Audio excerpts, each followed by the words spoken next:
আমরা ধরেন কারোর সাথে খুব ভালো আন্ডারস্ট্যান্ডিং যখন থাকে, তখন কেউ যদি আমাদের কাছে একটা কথা আমানত হিসেবে দেয়, ধরেন কেউ আমাকে আমানত হিসেবে একটা কথা দিল, হঠাৎ করে তার সাথে আমার একটা কথার প্রবলেম হয়ে গেল, কথা কাটাকাটি হয়ে গেল। এখন কি করব? আমার কি এই মুহূর্তে উচিত তার কথার আমানতটাকে আমি খেয়ানত করা? না, কখনোই না।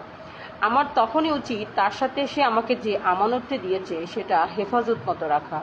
সে আমাকে যত ধরনের অপমাননা করুক না কেন, সে যত ধরনের খারাপ কথাই বলুক না কেন, আমার উচিত হচ্ছে তার কথাটাকে আমি আমানত হিসেবে রেখে দেওয়া।